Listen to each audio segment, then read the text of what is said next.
So there I was, a newly promoted manager in a consulting firm outside of Boston. Now, the way that you got ahead in that organization, the way you rang the bell, was you brought in a new client. We hadn't yet heard of client retention economics, repeat business, and so forth. We just knew bring in the new meat.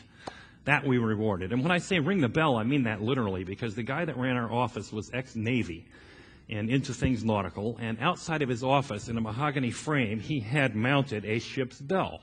And on those occasions, when somebody did succeed in this massive task of bringing in a new client, we made a big deal out of it. Friday afternoon, wine and cheese party, toast with champagne in honor of the person who had achieved this. Well, I was at that stage in my career where I was ready for that honor. For whom the bell tolls, my turn. And one day, we got a lead from an old line manufacturing company down the road in Worcester, Massachusetts, called the Norton Company. Anybody here from New England? Worcester, all right. Worcester in the house. Oh, very good. So you guys know something about Nortons, they call it locally, right?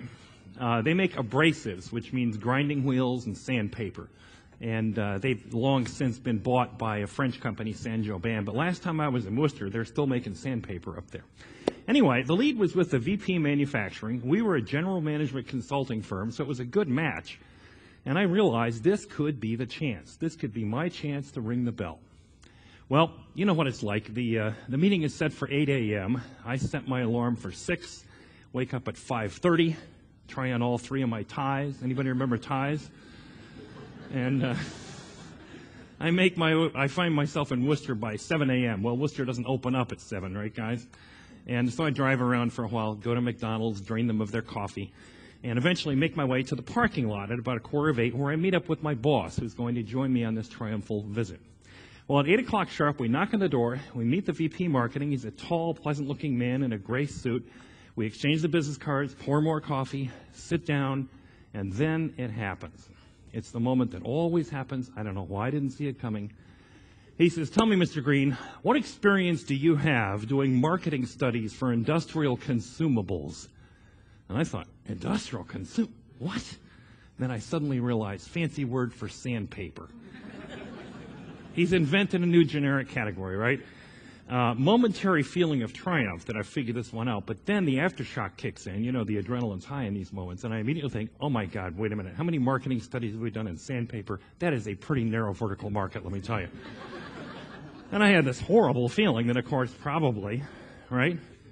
Well, what do you do in a moment like that? I'd had some good training at Harvard Business School the year after George W., who I never saw in class. I don't know. And the firm I'd worked for had done a very good job of training me, so I rapidly began to calculate, figure out a talk or an answer to it, which was going to sound approximately like this.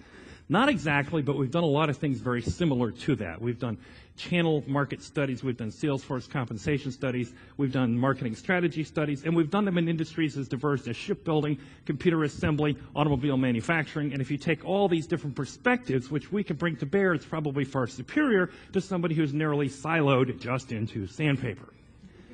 Now, I don't know what you think, but back then, 100,000 years ago, that was probably pretty good for a new MBA. So I'm about ready to deliver myself of this message. And then my boss leans into the conversation. Remember, my boss is there, and the question was, what experience do you have doing marketing studies for industrial consumables? He leans in, and he says, none that I can think of. What else you want to talk about? Well, I almost fell over. You're not supposed to say that. And yet the prospective client's reaction was instant and very interesting. He leaned back, threw his arms open. He said, shoot, that's okay. Hardly anybody's done sandpaper marketing. What else have you got that we could talk about? And then I could proceed to tell him almost exactly the same thing that I was going to say, but with 180 degrees of difference. Because when you think about it, when you translate into real people talk, not just language, English, but into people talk, what I was about to say, I think it translates like this. Well, Mr. Client, that was a pretty stupid question you just asked me. I'll get rid of it with 3 words, not exactly, but then I'll tell you the question that you should have asked me, and then I will answer the question that you should have asked me. And when I am finished answering the question that you should have asked me, we will both know who the smart person in the room is, and by the way, that would be me. Is that not what I was really about to say? And by contrast, I think if you translate my boss's answer into human talk, I think it comes out Something like this. Mr. Client, we just met. Coffee's not even cold. But I want you to know from the very beginning what you can expect here. Straight, no spin control. You ask a direct question, you will get a direct answer. And we're not just passive. We have ideas and points of view, and we will present them proactively. What we will not do, however, is take any part of our time with you and devote it to driving down a path that is not of interest to you. Ultimately, it's got to be of interest to us as well, but we start with you. Can we work together that way? Well, we did work together that way. And, it was so long ago, I honestly don't even remember whether we got any follow-on work or not. The project went pretty well, as I recall. But what I really recall, every time I thought of that example, was the feeling that I had in that moment. Your stomach is churning. Your brain is running around in your head like a rat on crack. It's scary. That I remembered. And for 7 years, every time I remembered that example, that's part of what I remembered. The other thing I gradually became aware of was that that little example, that humble little example, demonstrates a lot of the dynamics of trust. And here's one concept for you. Trust is almost always paradoxical. The very thing that you expect turns out to be the opposite. For example, all of us as consultative professionals, and I certainly count you, can I use the term clients or shall I use partners? What do you prefer? Partners? I'll try and remember. Help me out. You all have partners. You have to give them advice. Hopefully it's good advice. I'm going to assume it's perfect. But then you have to get it accepted and so forth. And when you have those kinds of relationships, how is it that people come to be persuaded and to accept your advice? Anyway, one of the most garden variety, normal, daily, neurotic, ongoing fears that we have is not having the right answer, right? Isn't that basic one? Oh my gosh, I might look stupid. They might call me on not having it. Well, guess what? Turns out in this case, the ability to say, I don't know, which is exactly what we're most afraid of, turns out to be the most trust-enhancing credibility thing you can say. Who's going to doubt you on that one? Right? Think about it. Now, let's be clear. I'm not suggesting that you run out and use as a tactic, I don't know. There are other things going on here, but let's just note the dynamic. Now, one other thing that came up every time I thought about this example as time went on, I remembered that feeling in my stomach and my head and so forth until about 7 years. It took me 7 years to have a different thought in my head. May it not take you 7. But 7 years, one day, it dawned on me, gosh, I wonder what the client was thinking that day. Because for 6.5 years, I've been thinking about me. Then suddenly I thought, geez, I wonder what he was thinking. And I now imagine that he set his alarm for 5:30 and woke up at 5, thinking today I have to commit $250,000, it used to be a big number if you can believe that, of the company's money, to a bunch of pointy-headed, sharpie intellectuals, shake hands, count your fingers, hustlers down the river from Harvard. I better be careful. I better watch out that I don't get fleeced, taken, conned, hustled. How will I handle that? I know. I'll make sure to lace my conversation with industry-specific dialogue, acronyms, my language, my jargon. That way I will be in control of the meeting. So I now imagine that there were actually 2 meetings going on that one day. On this level, we have a thing that we call influence or selling or advice giving or whatever you want to call it, which involves, in this case, 3 people sitting around nodding, a lot of nonverbal verbals, eye contact, body mirroring, all that stuff, right? Done by 3 people who are fairly good at it. And beneath that, you had another conversation going on. Basically, a raw, naked struggle for control, power, and domination, one over the other. Who shall bend the other to his will? All the while denying that that conversation is happening at all, right? And that tension between those two, do you know what I'm talking about? That tension is what I have, about 85 minutes with you? At the end of 84 minutes, how about if you could walk out of here saying, tension, what tension? There is no tension if you think about this right. There is no necessary conflict between you having the right answer, your partners getting it accepted, making tons of money, customer satisfaction. It can all be done rightly if we think about it cleanly. If I could deliver on that in 84 minutes, would that be a good use of your time this morning? Yeah. Thank you. That was the obligatory answer on that one. Well, that's kind of what I'm going to go for a little bit, and we'll try and have some fun along the way, too. The 2 books I've written, co-authored, The Trusted Advisor, which some of you have lying around, I'm sure, and I wrote, which you're not as likely to have, Trust-Based Selling. And that's enough about credentials. Let's see. Let's talk a little bit about trust and about advising, both of those. And you'll also have copies of these slides and a bunch of extra material at trustedadvisor.com/hpfin. I'll put this up again at the end so you can have it, and we'll also make sure you have these slides available through your own internal system, although you get a lot of extras if you go here. Let's start by defining trust. Normally, you would think a good place to start would be the dictionary. In the case of trust, that doesn't help much at all. You'll find an old Norse word called trost in most American dictionaries. It has to do with the Vikings with the hat, horns and stuff, pledging fealty to the head Viking guy. But the truth is, trust is very contextual. Some of you may remember Justice Potter Stewart, the Supreme Court Justice, in a case trying to define obscenity, said, well, it's really hard to define, but I know it when I see it. And he was actually being quite serious. That is a word which is very hard to define except contextually. Trust is the same, even more so. I trust my dog with my life, but not with my ham sandwich. And we all get it, right? We understand the context. I used to be able to say, I trust Bill Clinton with the economy, not with my daughter. And then we got George Bush. Other way around. All right, that's all I'll try with politics. It's risky. Nothing to be gained there. The point is, it really is contextual. And let me give you one other contextual question. The word trust, frankly, we use it very loosely. A lot of people do. Think of it as the result of two things. It's a function of one who does the trusting, let's call that trusting, and one who is trusted or trustworthy. Now, let me ask you, what would you like me to spend time on today? For you to get better at trusting others, or for you to get better at others trusting you, you being more trustworthy? Which would you like me to spend time on? If you had to pick one. Good. Right answer. I know my crowd. The truth is you can't have one without the other to some extent, and we will have to touch a little bit. Let's focus primarily on that. We use the word trust in lots of different ways. Let me break this one down. Let's break down the notion of trustworthiness. And in honor of the finance function here today, we have developed the trust equation. I'm kidding. It was actually in the book, The Trusted Advisor, from the year 2000, which we in turn took from Gemini Consulting, which in turn took it from another firm, which in turn took it from Synectics, way the heck back when.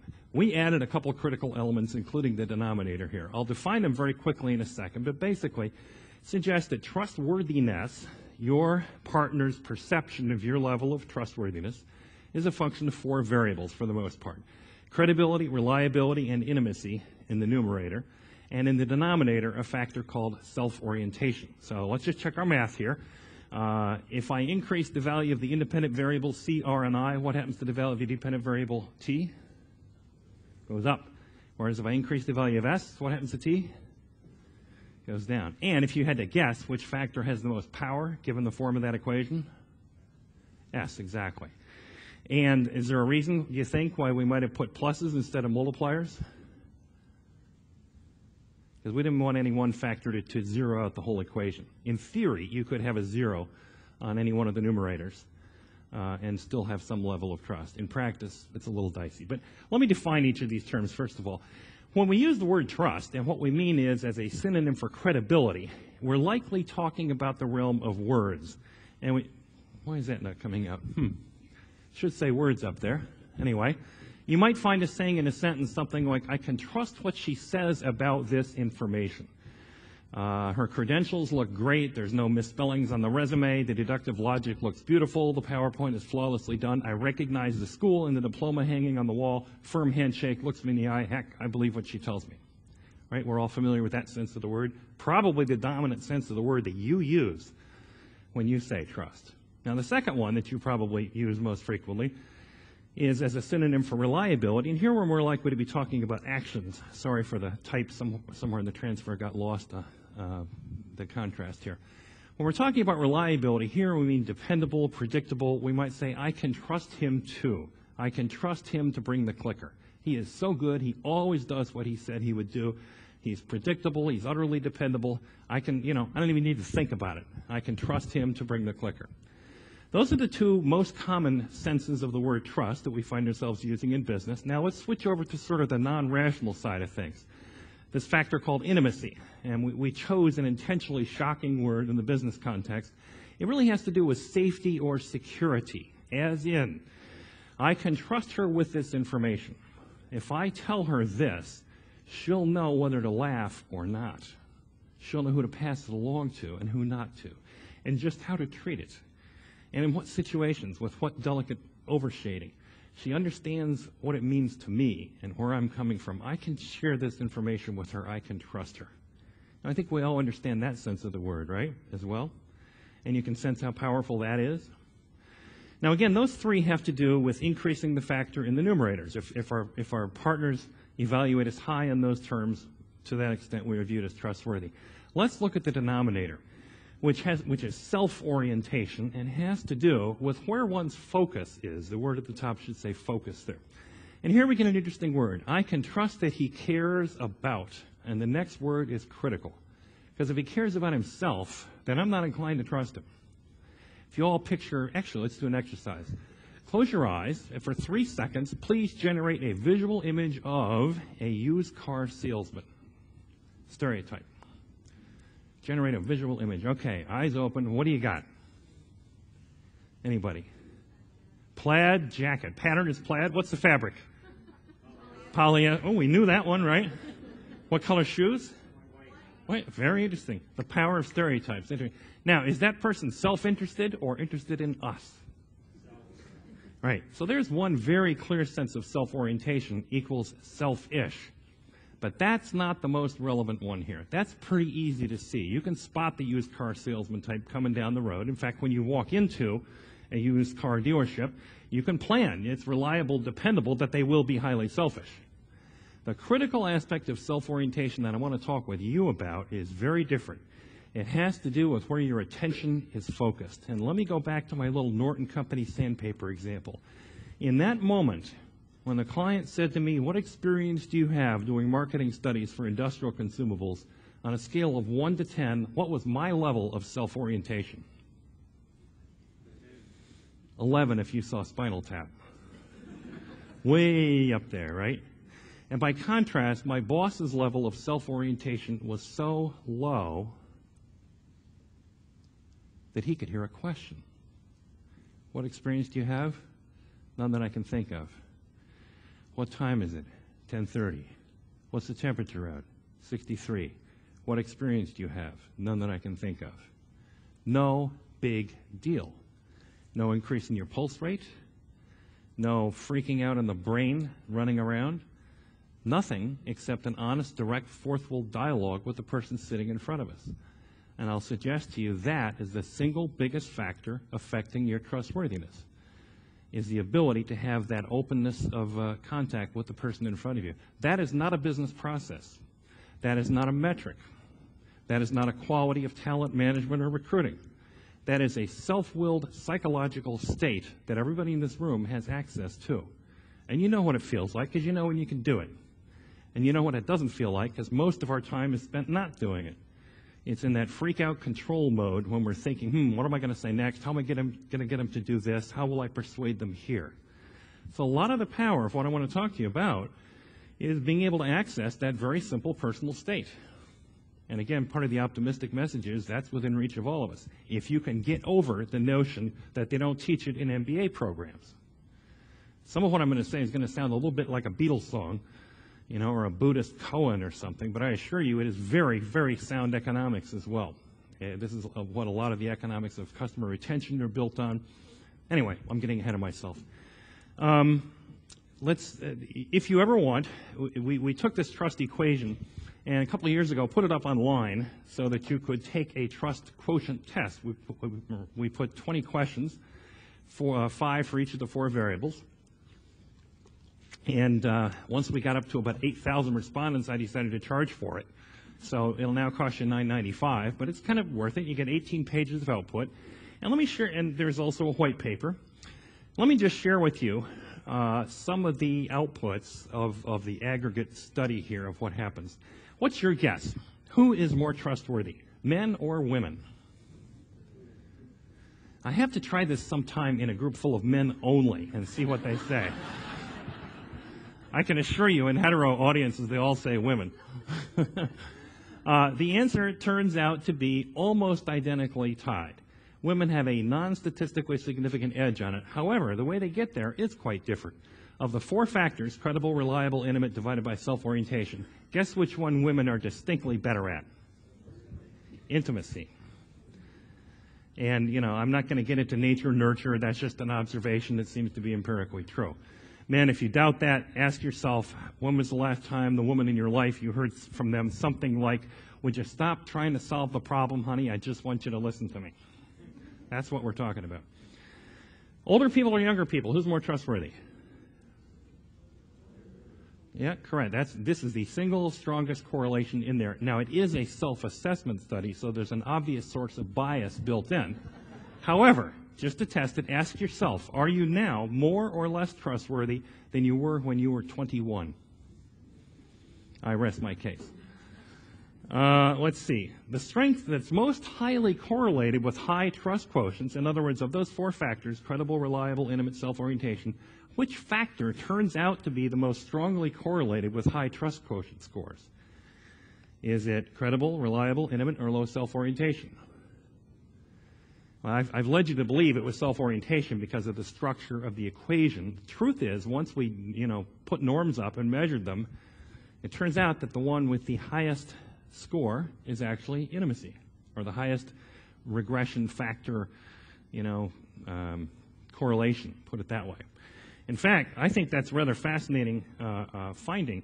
If we were to take, with a quantitatively literate group, so I can tell you 4 variables. If you have combinations of 2, credible, reliable, credible, intimate, etc., how many possible combinations are there given 4 variables? 6, correct. And we said, you know what, I wonder if those 6 combinations have different personality types. Like, is a CR type different than an IS type? And we went through and looked at the data and ran it, and we did focus groups, and we'd have the 6 types get up in a corner of the room, and we'd have, the CRs up here and recite the characteristics of CR, and once everybody else in the room started laughing, we knew we had it. Yep, that's them, that's definitely them. Well, here's some interesting stuff. Of the 6 types, we called them this: experts, stewards, doers, connectors, catalysts, professors. Notice, of the 14,000 people who've taken this test, the most common one in all the people who took it in the universe are CR, nearly 1/3 of the population, which of course is more than you would expect from a simple distribution, right? And not surprising. I think this is business world people that are taking this. Not surprising that the business world depends heavily on credibility and reliability. However, notice which factors tend to have the strongest trust quotient, which is over here. And if you look at that, I think you'll find the top 3 are all with the combinations with the letter I. Those 3 are the top trust-creating powerful strategies. And notice that they are next to bottom in the distribution. They are infrequent. So let me break this down for you. The most powerful trust-creating characteristic is found the least. Soft skills are hard. If you believe, and I'll go into it for a minute if you need to, the power of trust, if you believe that has hard economic power, which I assure you it does, then the way to get there turns out to be in some of these soft skills, which suggests the way to hard bottom line, bonus pools, et cetera, is actually getting better at some of the soft stuff. By the way, let me ask you on a scale of 1 to 10, how persuaded are you that trust has hard economic relevance? Throw numbers out. Fairly high? Okay, all right, well then I'm only going to tell one brief story. Warren Buffett, 5-6 years ago, bought a distribution company called McLean Distribution from Walmart. They were about a $10 billion food distribution company. Purchase price was a couple of billion. Let me ask you, typically for a transaction like that, how long would it take for due diligence, M&A, accounting, et cetera? How long would that process take for a transaction like that, roughly? Somebody? A year? Does that sound high or does that sound low? That sounds high? 3 months? High, low?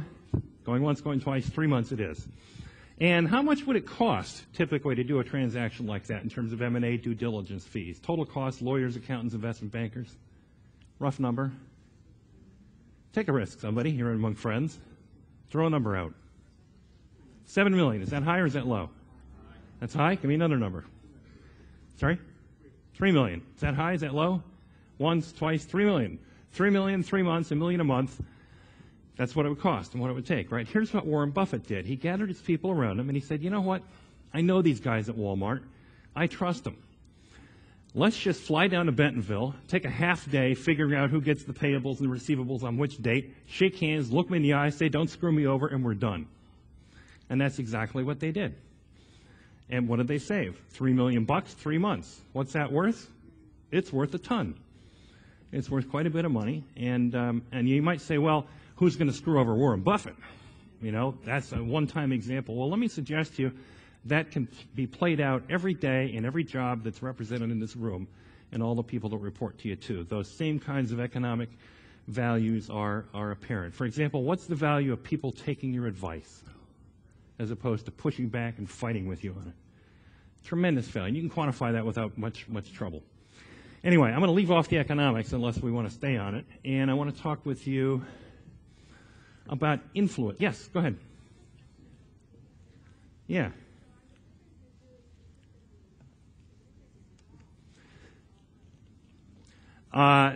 These particular ones or all the ones in general? Sorry, she was asking, are those numbers, which don't look terribly different, are they statistically significant? If you arrayed those across, a bell curve, I think you'd see more distribution than you'd think out of 6 possible variables. I'm not a statistician. I can't tell you why it's statistically significant. I have hired people to look at it, and they said, yes, it is. Quite meaningful different. And I can tell you anecdotally, we've had a lot of people say, wow, that is exactly who I am. That's very right. So follow up with me later. I'll maybe have a better answer for you.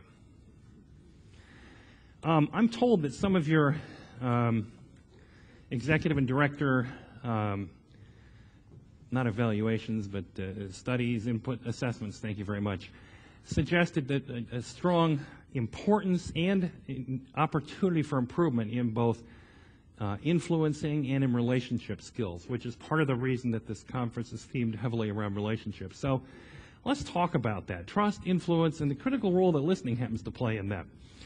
How is it that we get other people's attention, and how is it that they get ours? How does that work? I'll tell you what I learned from being in management consulting for a long time. I learned more often than not, I would run into the following situation. I had a client, I knew what the right answer for their problem was, and I was right. I knew that I was right. And I gave them the answer, and they didn't do it. Has that ever happened to any of you? Come on, everybody in the room, right? Now, I don't know what you think the right answer to that was. Here's the answer that I was taught being in management consulting. I was taught that this is another case of another stupid client. That's the problem. Stupid clients all over the place. Stupid clients on parade. What do you do with them?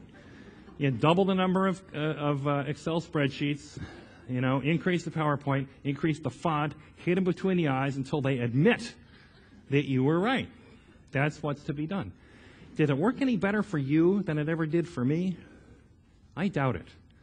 Well, it turns out that's not really how it works.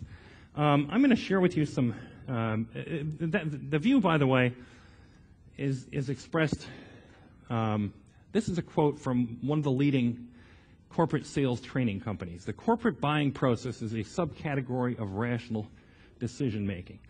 Now, let me suggest to you that is so far from true. That it's not funny. And yet most of us act as if this is the case. I'm going to suggest to you it's really not. It's part of the truth. It's not the whole truth. A better way to put it, as some sales trainers have said, the buying process is made very emotionally and then justified rationally in our head. We buy with our gut, rationalize it with our brain. And I'll spare you a whole litany of examples. I'll just give you one. A commercial real estate company once did a study on looking back at their history of moving corporate locations. And they decided to correlate for kicks. They moved from city A to city B. Did that make the new location closer to or further away from the chairman's hometown? Take a wild guess. Oh, yeah. Oh, yeah, definitely. So, I could go on, and you could too. I'm sure you've seen a lot of critical decisions made. Your company certainly has a few. that were not made by discounted present value cash flow, rubrics. They were made by something else. So let's examine how that actually works. Now, I want to share with you some slides here that I'm borrowing from about a year ago. I got a phone call from the #2 law firm in Denmark, and they were interested in me coming over and spending some serious time, a couple of days, with their partners, about 40 partners or so. But they weren't about to do this lightly, so they actually sent 2 partners all the way from Copenhagen to Seattle to watch me deliver to a well-known software company for a day. And they did, and they must have liked it. They said, we want to hire you to do this, but we want to make sure you understand us. We are lawyers. We are smart. We are rational, deductive, very clever, and we don't buy this soft crap. So we're going to send the managing partner and the partner and head of learning and development to spend a day with you in New York, Charlie, so you understand this, so you don't waste our time and embarrass yourself, too, by leading with soft stuff. Fine. So they come to New York, and they gave me that whole drill. Here's what I ended up a little bit presenting to them, which worked pretty nicely. I said, you guys are lawyers. You understand this stuff fundamentally, that your role in life is to take this unwashed mess of stupid facts and data out there in a horribly complicated, unordered world, and through the brilliance of the gift of logic that you have been given, to force that unwashed data into revealed truth. And they said, yes, that is what we do. And, actually, it works pretty well with actuaries, too. I find it works pretty... Accountants nod their heads as well. And anyway, so I said, well, let me ask you, though, how about ordinary people when they're sitting on a jury? Are juries rational? Whoops. And they said, oh, no, juries, that's a whole other matter. They're crazy. When there's a jury impaneled, all bets are off. They lock the key and throw it away. You have no idea what a jury's going to do. They are not rational. Okay, very good. Let's stay within the legal profession. How about judges? Does it matter what judge hears your case? Does it matter what side of the bed they got up on this morning? Oh, yeah, it matters a lot. You better make sure you get the right judge, and you better check in with his or her administrative aide to make sure how they're feeling that morning, because that stuff can make a big difference. You can see where this is going, right? And, the rational model, not so much rational. Here's another one. The pharmaceutical industry in the U.S. spends somewhere north of $1 billion a year on what they call medical education. It's hard to tell exactly because of the categories and the accounting rules allow you to hide that a bit, but let's say around $1 billion. Now, doctors, on the other hand, if you ask them, they say, well, that has no influence at all. You can't buy me. That little golf vacation in Hawaii had nothing to do with how my prescriptions are handled. Well, which do you think is right, the pharma marketing departments or the doctors? Let me give you a hint. Put your money on the marketing departments. They know what they're doing, and there's an absolutely strong correlation there. Anyway, so let me give you some examples of how I think it really does happen. Robert Cialdini, University of Arizona, interesting guy, psychologist, has written particularly on this issue of influence. He lists about 6 or 7 factors of influence, things that cause us to accept one point of view or be persuaded. And the #1 factor of influence is what he calls reciprocity. The basic formula for reciprocity is if you do X for me, I will do Y for you. Now, that's a template within which you can fit all kinds of illegal tie-ins and monopolistic behavior. It sort of fits with the mafia, but it also sort of fits with human etiquette, the way we behave in social structures with each other. For example, if I go to Mongolia and I'm in some poor village that has nothing, they are obligated to provide me a meal and a place to sleep because that is what you do. And I, in turn, having accepted such hospitality, am then obligated to them in very much the same way. Now, it turns out reciprocity plays out in a very powerful and interesting way in business. And if you'll forgive me to give a few examples here, let's start with this one. Let's say I've been on the road now speaking to groups for a couple of weeks, and when I get home next week, finally I've been having this horrible pain in my left shoulder. And I go into my doctor and I say, Doctor, pain in my left shoulder. I've been collecting the data so I can share with you the symptoms and you can help me figure this out. First of all, it happens after I eat fried chicken. And secondly, it happens between the 5th and the 10th floor of my building. That's it. And my doctor says, yeah, it's nothing. Take a couple of ibuprofen. I'll see you in a few months at your regular checkup. Bye. How do I feel? Come on. Yeah, a waste of a doctor visit. I feel dismissed, dissed, right? Misunderstood, badly treated. Here's the critical question, the behavior one. Do I or do I not buy the ibuprofen? Most of you will say, yeah, begrudgingly. Some of you are psychologically debilitated enough like me that you'll say, I'll show you, I'm not taking any ibuprofen. But none of us really like it, right? Now, completely different scenario. I go to my doctor and say, doctor, pain in my left shoulder. I've been collecting data, symptoms to share with you. Number one, it happens after I've been eating fried chicken. Number two, and my doctor interrupts me. He says, wait a minute, back up to the fried chicken thing.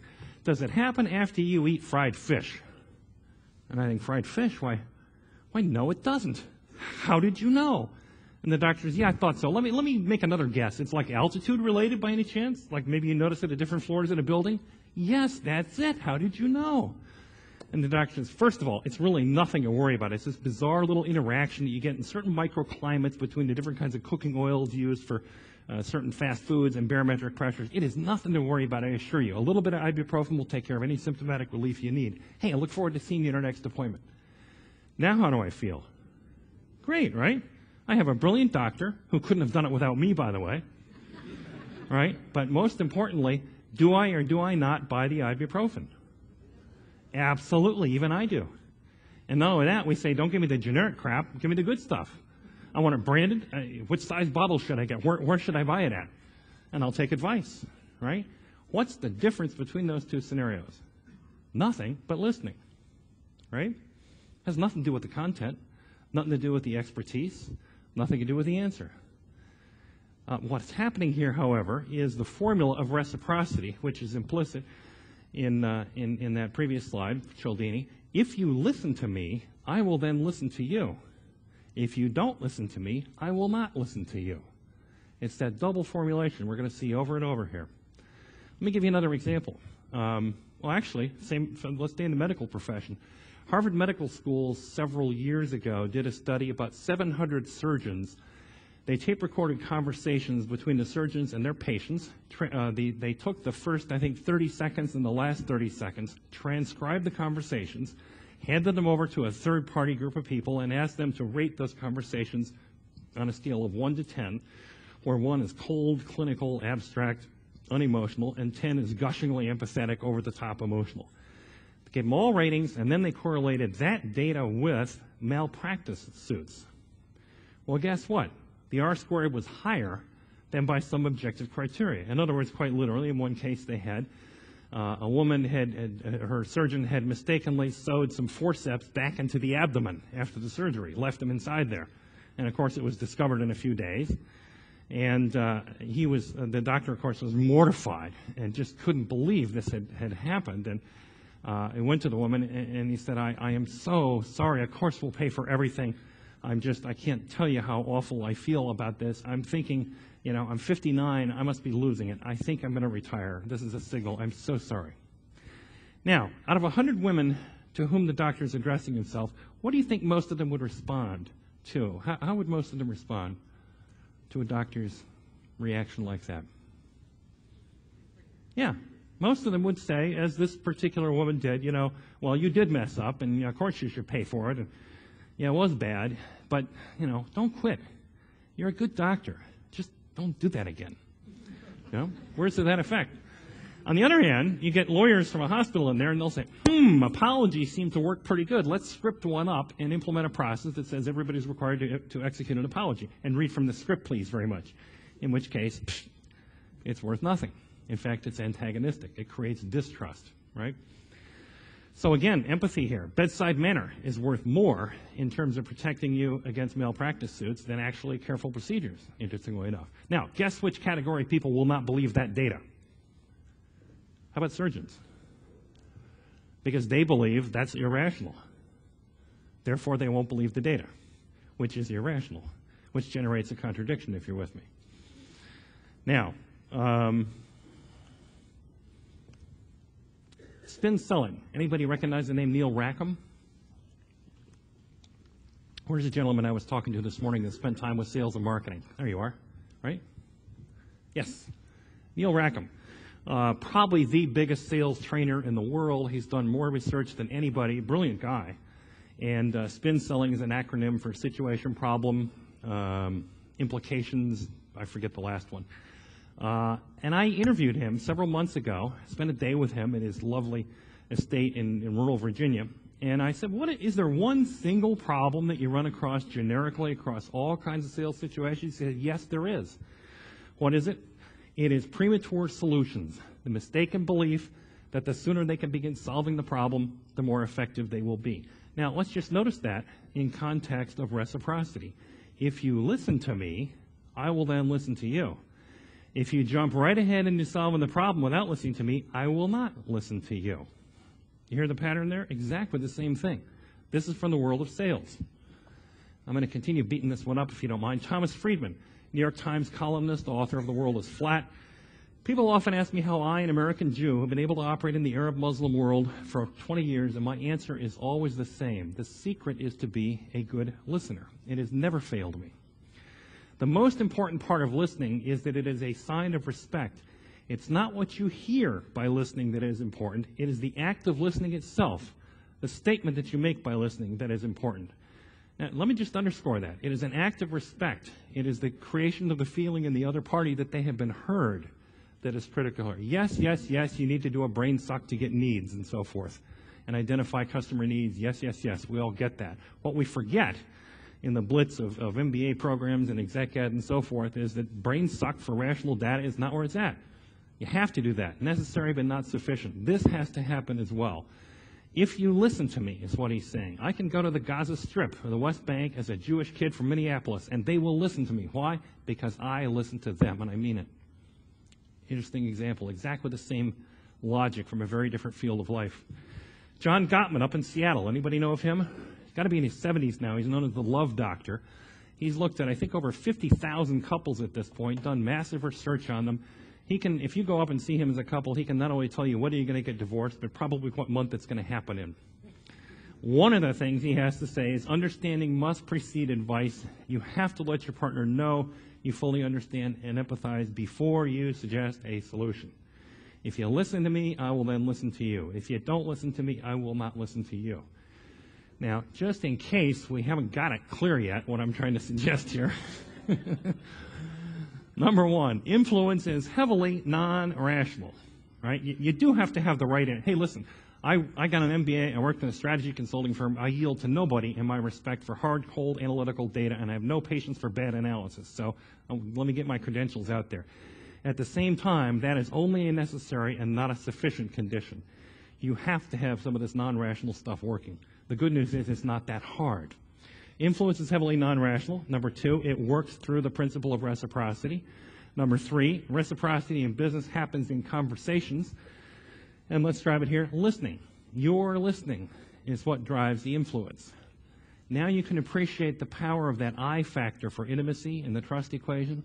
A lot of where the intimacy gets generated is simply through being willing to suspend your ego, your judgment, your rational cogitating, and your fears.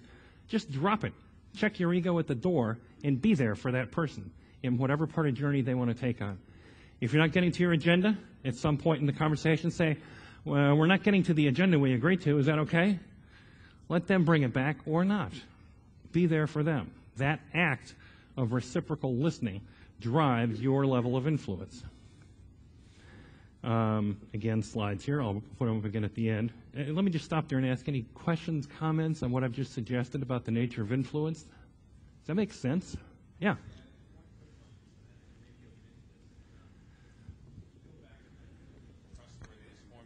Yes. How much of that in your research have you found, or just your own personal opinion, is genetic versus learned? Well, I don't know how much is genetic. I don't think very much. I think much of it's learned socialized behavior. You may be asking, though, is there hope for us, in our 40s and here at HP Finance, whatever age we are here? Yeah, there is. I can attest to this. This stuff is learnable. It's amazingly learnable. It's not easy, because it takes a certain amount of courage. You have to have the courage to say you don't know. You have to have the courage to say, ouch, I'm feeling a little nervous right now.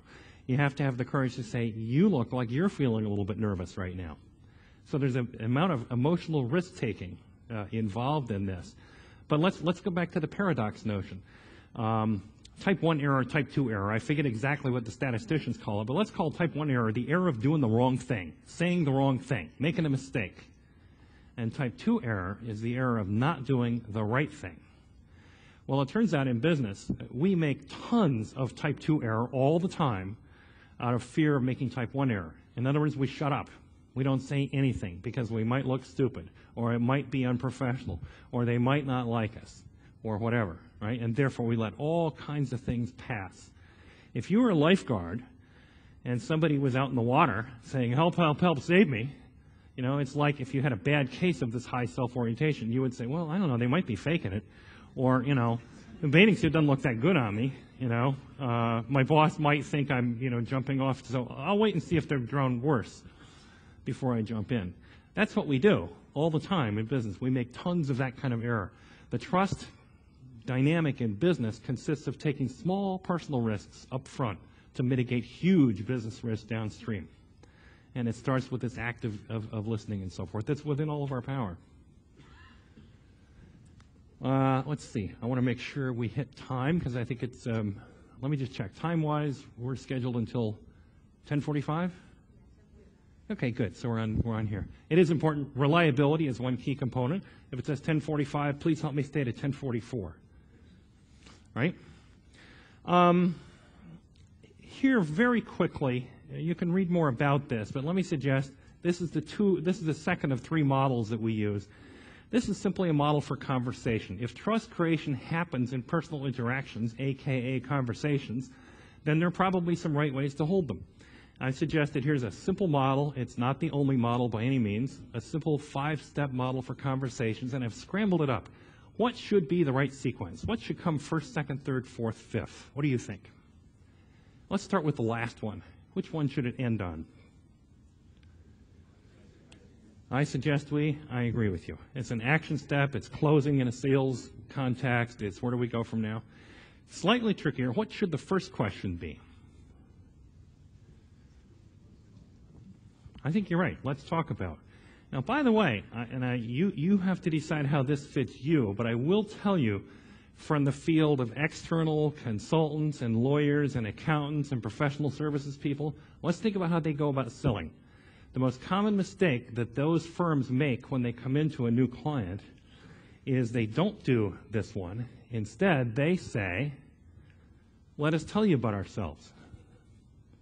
And they proceed to do the march of 1,000 slides, making everybody yawn for 45 minutes. And you ask, why did you do that? And they will say, because the client asked us to do that. The client wanted it. To which the right answer is, no, they didn't want it. Of course that's what they said. They didn't go to buyer school. They don't know what else to ask you. So they say, would you tell us about yourself? Hoping that you might stumble across something about them. And if you're smart, you'll get to talking about them within 2 minutes. And a great way to do that is start off by saying, you know, words to the effect of, I'm not an expert in your area, but we do know a few things, and we've taken the time to think about your area of the organization, and it seems to me, help me understand here, one of the big issues facing you must be X. Is that right? And if so, might we talk about it? That is a great beginning, because there are only 2 possible answers. One is, yeah, you're right, X is critical, let's do talk about it. Or, you don't understand, everybody thinks it's X, but it's really Y.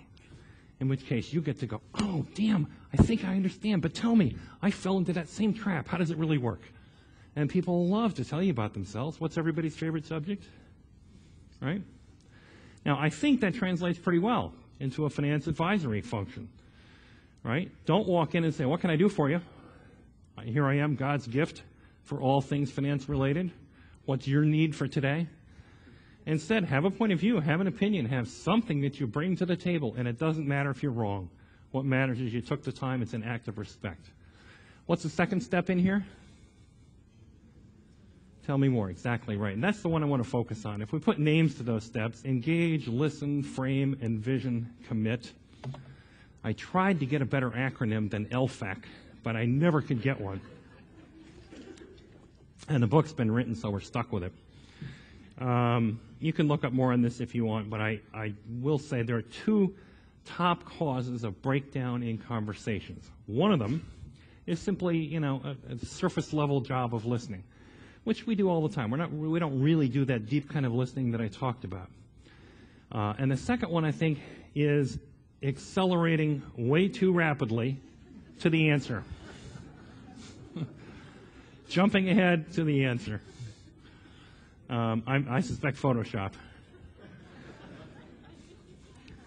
In the seminar work I do, we have a half day, a day, a 2-day version of this, and we do some exercises with people role-playing, and it is amazing how deeply ingrained in us the temptation is to jump ahead to the answer. We have all been drilled since 2nd grade to say, me, teacher, I got the answer. Good for you, Johnny. You got the right answer first. You get the gold star. You get the blue ribbon because you got the answer first. In the real world, being right soon is not only not good, it just pisses people off. Because what it really says, think about it, when somebody cuts you off to say, I know the answer, what they're really saying is, I don't need any more from you. I know your pattern. You're like 27 other ones I've seen before. That's enough data. Don't waste my time. Here's your answer. Goodbye. That's what we're really saying. So if you're great, if you're world-class great at pretending to be interested, go for it. But if you're like most of us, the best way to look interested is to be interested. And you can do that. You can train yourself to actually be interested in what that other person is saying. Let's see. This a little story. Some years ago, I held an offsite for a law firm outside of Denver. And at this firm, as you have here today, they had a client, and I was going through a slide on decision making, and the client raised her hand. She was chief counsel for a Fortune 500 company, and she said, Mr. Green, do you mind if I share an example? And I thought, no, go ahead, hijack my meeting. Sure. Client focus, okay. And she said, we just went through an example of the thing I was talking about. We had to hire an outside law firm for a critical engagement. And we looked at about 9 or 10 different firms, kind of laid them out in a spreadsheet, and evaluated all of them, narrowed it down to 3. And we invited the 3 in for a 90-minute dog and pony show or beauty contest, whatever you want to call it, 90 minutes each. And she said the first firm came in, and boy, they were great. They were way better than we expected. Qualifications, credentials, even some free advice. And they left, and we thought, wow, who's going to beat that? Now our challenge is just to stay awake for the rest of the day. And then the second firm came in, and she said, oh my goodness, if anything, they were even a little better. More credentials, qualifications. They left, and we thought, how are we going to decide between those two? And then the third firm came in, and they said, we can do one of 2 things with our 90 minutes here. We can do the March of 1,000 slides, which we're happy to do. We got them right here. Or what we might suggest is something different, that we take the first 85 minutes of our time together with you and actually begin working on the job right now as if you had already signed the contract. This is our first meeting. And at the end of 85 minutes, we stop and say, what does it feel like to work with us? Because the only way to really know what it's like to work with us is to work with us. And the woman said, I kind of think they had me right there, but I wasn't about to say so. We said, okay, we'll try that 85-minute thing. And we started work right away. And it was amazing. We could instantly kind of tell who we trusted and who we didn't.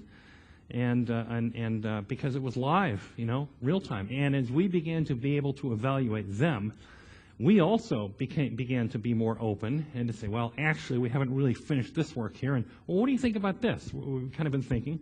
She said the time flew by rapidly. We made tons of progress. And at the end of 85 minutes, we didn't even ask them to leave the room. We just said, congratulations, you people are it. You get the job. Now, what that firm did is what I call selling by doing, not selling by telling. They did not rattle down their list of credentials. They didn't try to flaunt their expertise and prove that they were expert. They simply dove into the job. It's as if it's kind of like sample selling in another business. If you go to Baskin-Robbins and they have some new flavor, lemon licorice, and you say, lemon licorice? What's that about? They don't describe in poetic terms, well, it has a back taste of licorice with a fork. No, they give you the wooden spoon. You try it. Same thing buying perfume. They don't give you the chemical analysis. They waft a little bit in your direction, and you say, And this is what they figured out to do. Now, I like to think the parallel here is if you were to go out on a blind date with somebody, would you want to hear them talk about the last 17 people they went out with? I don't think it's a good dating strategy. And yet somehow in business we think that's what they do want. After all, they said, tell us about your experience. So what do? We rattle on about our last 17 dates. Meanwhile, it's vaguely, unquietly, uninteresting and even a little bit insulting to people. So the way, if any of you are worried about displaying your expertise and your technical capabilities, give it up.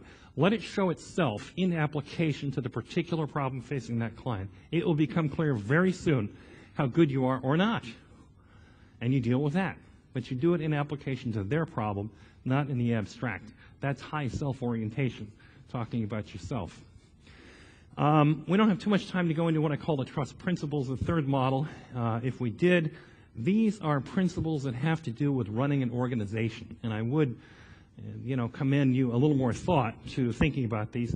These all sound very bland. I mean, I have trouble dealing with motherhood and apple pie kinds of statements. And it took me a couple of years to come up with this list of 4.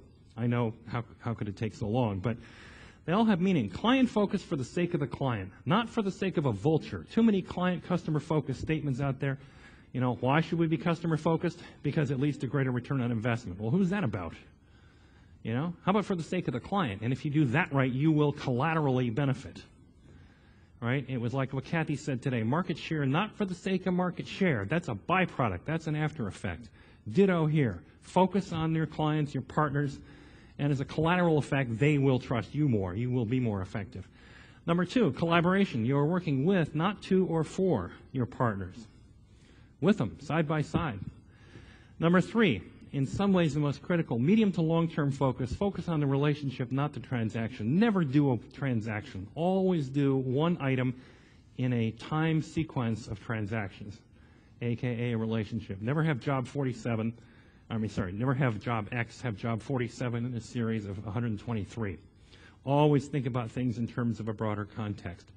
Those of you that have ever taken courses in negotiation will recognize that's one way that you broaden the pie rather than arguing about who gets what piece of it. And finally, and this one may be a little contentious for you all, but transparency as a default, not as an exception, but as a default, except where it's illegal or injurious to others. If you hold yourselves to those 4 standards in everyday little decisions, it's remarkable what comes up and ways in which you can increase trust and trustworthiness within an organization. Let me give you my own top 10 list here, and then we'll open it up for some questions, I think. Top 10 list. First of all, occasionally give them 11. Not as a matter of habit, by the way. I don't know this. Does HP tend to use the phrase, always exceed expectations? Let me suggest that you don't. Ask John Chambers at Cisco 8 years ago trying to play that game with Wall Street, always exceeding Wall Street expectations. It's a cycle, a spiraling that has no good end, and it essentially says you can't trust me when I tell you, because I'm going to change it. You're better off doing exactly what you said you would do, and every once in a while throw in a random surprise, a little whipped cream, a little cherry on top. So here's the whipped cream. Raise the bandwidth of your conversations. There is a place for personal conversations. There's a place for Twitter. There's a place for SMS texting. There's a place for email. There's a place for voicemail. If you find yourself calling your partners at 12:45 p.m. because you know they're going to be at lunch and you're going to get voicemail, check your motives. You need to raise the bandwidth of your conversation. We err more often in the direction of lower bandwidth than higher bandwidth, and we need to be aware of that error. It comes, I think, simply from fear. Email is a great way to avoid difficult conversations. Have the courage to raise the bandwidth when necessary. Number 10. This, by the way, I majored undergraduate in philosophy, and for 30 years I couldn't figure why. It was a pretty wasted degree. Lately, I'm starting to realize, I actually got something out of that. Here's one. Aristotle once said, excellence is but a habit. And what he meant by that was kind of in contradistinction to Plato, who said excellence is a characteristic, a perfection, a sort of a trait. Aristotle said, don't give me that crap. Excellence is just doing the right thing over and over. After a while, it becomes a habit, and people recognize you for it. Now, there's something to be said for both points of view, but practically speaking, Aristotle is right. This is a habit you can practice. You can become more trustworthy by practicing keeping your talking to 60 to 120 seconds. At the end of that time period, get in the habit of saying, but enough about me, I want to make sure we get back and talk about you. And if your partner says, no, not enough about you, more, give them more, 60 to 120. And again, say, but enough about me, let's talk about you. Number 9, acknowledge calls unbelievably fast. This one is actually highest payoff for low investment. It doesn't mean solve the problems unbelievably fast. It just means acknowledge the call. So when somebody gets a hold of you, and this is harder and harder, I realize, in the day of digital communications, but the principle still holds, get back to them immediately and say, listen, I got your call. I may not get to it till Thursday, but I want you to know it's on my case now. You can take the worry, off of your desk. It's on mine. I'm thinking about it in the morning, in the shower, in the evening, in the drive home from work. Don't you worry about it. Talk to you Thursday. If they need it Tuesday, they'll tell you. And meanwhile, you have taken some worry off their plate, and you have set an opportunity to prove how reliable you are. Because when you deliver it to them Thursday, done. You've delivered on it. And by the way, it lets you schedule your work out till Thursday. It's a no-brain winner if you can create that habit. Number 8, now this one's the hardest one, admittedly. When somebody is angry at you, yelling at you in your face for something you did, the trick is to remember what you have here is not somebody who's angry at you. What you have here is an angry person standing in close proximity to where you are. And there's a big difference. The difference, very simply, is it's not about you. They want you to think it's about you and you feel it's about you, but if you can recognize it's not about me, you are not the issue here, even though they're yelling at you. The issue is they are angry, and what are you going to do about it? And if you can recognize that and deal with it cleanly, then you're finally in a position to be able to say, whoa, I've never seen you this upset, and I get it, it's about me. I need to hear this, so go ahead, hit me. I need to understand what's going on with you. And then you actually have the chance to turn it around by making it about them, not you. That's the hardest one up there. Those of you that know EQ and stuff will recognize some echoes there. That's not one you do overnight, but it's huge.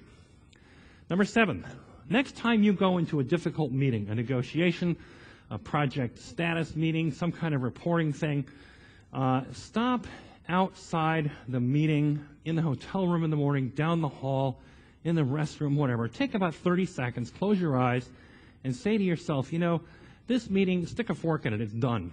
It's practically all written except the execution of the meeting. The slides are all done. The pre-meeting meetings have all been held. It's all been scripted. Pretty much all I can do at this point is mess it up. So you know what? Let me check my ego at the door. Let me walk into that meeting with the attitude of let me be a channel for bringing all the great things that I can to this group. And let the outcome go. Let it be what it'll be. Now, if you think of yourself as a religious person, I recommend that to you as a prayer. And if you think of yourself as a spiritual person, I think it's a pretty great mantra. And if you think of yourself as a stone-cold atheist, then call it a pre-flight checklist. I think it'll work for you just as well. Number 6, we talked about selling by doing, not selling by telling. Let your expertise display itself in application to their issues, not standing alone, which is highly about you. Number 5, be yourself. Everyone else is taken. How many of you here have a 2-year-old at home? Anybody? Oh, a bunch of you. Wow. All right. Well, why are you all on this side of the room? Interesting. With the exception of your collective 2-year-olds, nobody thinks you're God. And they're going to get over it, distressingly soon also. The rest of us all kind of look with jaded eyes at each other. And we recognize the gross distance from imperfection that all of us are. How foolishly far off from what we could be all of us are. What we really want to know from other people is, so when are you going to admit it? And yet we spend most of our time trying to suggest to other people that they should view us the way that we think they should view us, and it all gets lost in the mirrors. The truth is, what we really trust are people who are willing to be completely honest about who they are, warts and all. When my boss in that moment at Norton said, none that I can think of, that client instantly knew 2 things. Number 1, if what I really need is a sandpaper expert, that's not him. Thank you for saving me the time. We're done. See you later. If, on the other hand, I ever need somebody who is selling whatever the heck that guy is selling, he's first on my list because I think I just met an honest consultant. And they're few and far between. Which one do you want to create a track record of being? A narrow expert in your little area, or somebody who can be trusted to be completely honest and transparent about who they are? The right answer would be B. Thank you very much. Now, this one works in consulting. I don't know whether this applies to you or not. I left it in here because I think you may be able to get the transfer here. The normal process, as you know, in professional services organizations is you have a meeting and then you go back to your office and you say, I'll send you a PDF file and a hard copy FedEx, and what if instead he said, let's just book the conference room again Friday.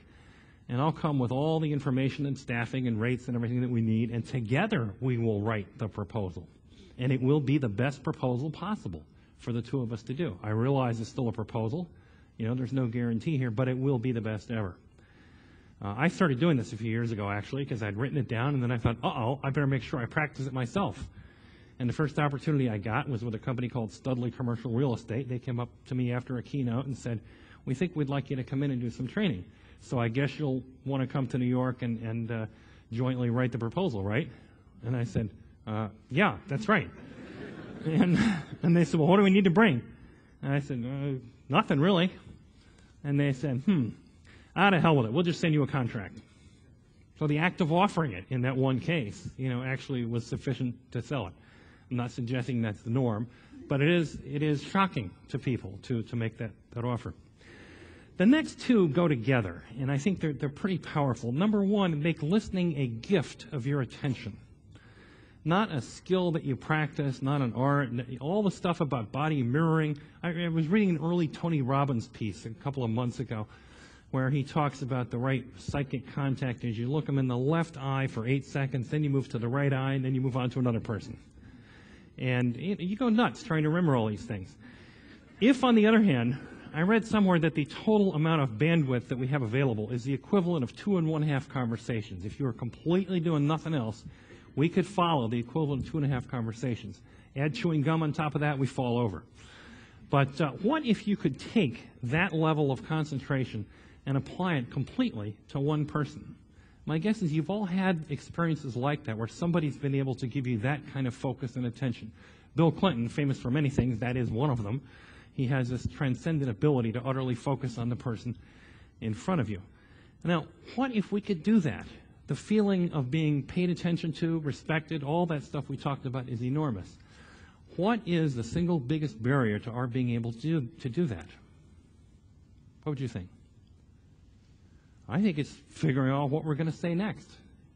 Because a lot of what passes for listening is waiting for the other person to finish flapping their lips so that we can once again begin looking smart.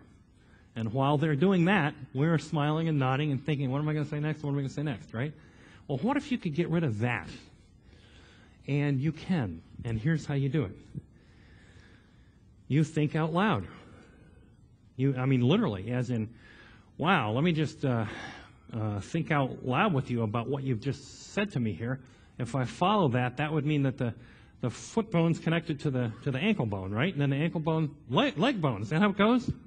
In other words, literally, nothing on my sleeves, nothing hidden. I'm thinking real time with you. What is that model? Transparency, collaboration, other person focus, no barriers. Now, let me go back to Aristotle. There is a way that you can learn to do this because it's a little scary, isn't it? The idea of letting people into your thought processes. Here's how to think about doing it. Practice on your 8-year-old neighbor's kid, on your neighbor's 8-year-old. Here's why. Because 8-year-olds are kind of interesting, they're not like 2. You can actually have a bit of a conversation for a while, and they can hold your attention. Number 2, most importantly, they're not related to you at all. They got nothing on you, right? They're utterly unthreatening. Go practice having a 5-minute conversation with somebody else's 8-year-old kid. Once you get good at that and you're able to really pay attention, interact with them, focus on them without thinking what you're going to say next, move it up to, the next level. And you eventually up and up and up until you get to the most threatening, fear-creating person in your life, which is either your boss, your spouse, or your partner. That may vary for each of you. You can practice that. You really can. And if you do those two things, that will allow you to make listening a gift. My number one suggestion is cultivate an attitude of curiosity. And here also you can create a habit. For all your key partners, get a list of 10 questions. We used to be able to say get an index card, 10 cards or something. Write a question on each card, or your PDA, whatever, your Palm Pilot. And every time you interact with them, ask them one more question. And then later on, add another card to the bottom of the pile. Every time you do that, you are thinking about them. You are having a conversation with them. You are interacting with them. You are learning more things about them, both cognitively and emotionally. You're having that interaction, and all the while, your level of self-orientation is driving down, your level of intimacy is going up, and it all works to create greater trustworthiness. Now, I'm still working on the T-shirt version that isn't short enough yet, so I welcome contributions here. But basically, people vastly prefer 95 to 5 in some data, actually, to get what they need anyway from people they trust. And we take as a proxy for trust, we're inclined to take people who care. If I think you care about me, I'm willing to say I trust you. And as a proxy for caring, we as human beings tend to take paying attention. If I'm paying attention to you, you are likely to believe that I care. And by the way, the best way to, was it George Burns once said, the most important thing in life is sincerity. If you can fake that, you got it made. I think trust is much the same. The best way to have people feel that you're trustworthy is to be trustworthy. You know, faking it doesn't work very well. Paying attention is key.